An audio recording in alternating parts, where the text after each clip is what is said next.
ఏమైపోతుంది అంటే అది నువ్వు మోటివేషన్ ఇస్తావు అంటే people wait for a chance to criticize అనిపిస్తుంది. You are motivating people but what are you doing.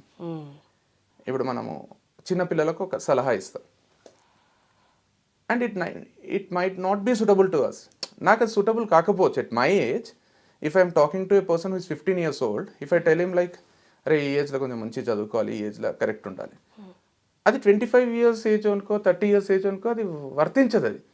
So you can't ఇప్పుడు that person can't come and question me saying that నువ్వేం చదువుకోమంటున్నావు, నువ్వేం క్రికెట్ ఆడుకుంటున్నావు అంటే I'm done with that phase.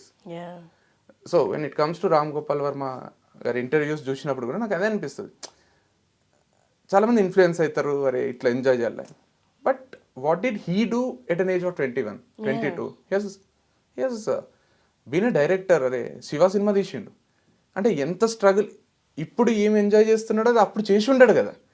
అదే ఒక 21 years ఒక 19 years పిల్లోడు చూసి అరే have to lead a life like Ram Gopal Varma అంటే he has not led a life like what is trying to tell you now. నాకు ఒక దగ్గర అడిగిండ్రు నాగార్జున యూనివర్సిటీలో ఇక్కడ రామ్ గోపాల్ వర్మ ఎంజాయ్ చేయండి, చదువులో దేమొద్దు, చిల్ చేయండి అని చెప్పిండట.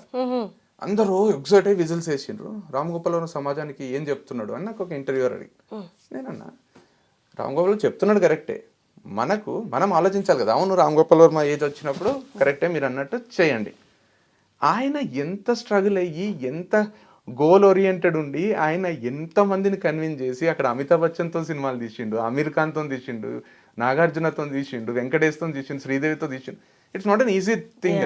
అంటే he might be so focused, అంతా చేసి అంత సక్సెస్ అయిపోయి మొత్తం పాన్ ఇండియా అని ఇప్పుడు అంటున్నాం. కానీ ఆయన అప్పుడే ఒక తెలుగోడు పోయి అక్కడ సర్కార్ రాజు రంగీలా తీస్తుంటే అందరికీ ఏం జరుగుతుందో అర్థం కాదు.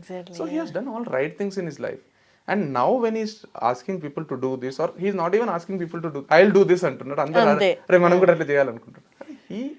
Age matters, own way of leading life. So నాకు అదే అనిపిస్తుంది, ప్రతి ఒక్కరికి ఉంటుంది. ఇప్పుడు డాడ్ వచ్చి సిగరెట్ తాగకరా అని కొడుకు చెప్తే నువ్వు తాగుతున్నావు కదా అన్నట్టే ఉంటుంది. So he at his age కరెక్టే సిగరెట్ మానేసి చెప్పారు. గాంధీజీ చెప్పినట్టు టీచు ఓన్లీ ప్రీచ్ ఓన్లీ ఏమంటారు వెన్ ప్రాక్టీస్ అన్నట్టు కరెక్టే అది. బట్ ఎట్ టైమ్స్ ఏమవుతుందంటే జెండర్ డిఫరెన్సెస్ ఉంటాయి, ఏజ్ డిఫరెన్సెస్ ఉంటాయి, అండ్ యూ కాంట్ సెటిల్ అయిన తర్వాత యూ క్యాన్ అని కాదు, but at least maturity or you know what is right what is wrong. Not an age of 15 or 16 you don't even know కదా, you only feel like you know everything. But ఆనెస్ట్గా ఆ ఏజ్లో మనం కూడా తిరిగి చూసుకుంటే అప్పుడు అన్నీ తెలుసు అన్నట్టు బిల్డప్ ఇస్తాం, కానీ అప్పుడు ఏం తెలియదని ఇప్పుడు తెలుస్తుంది.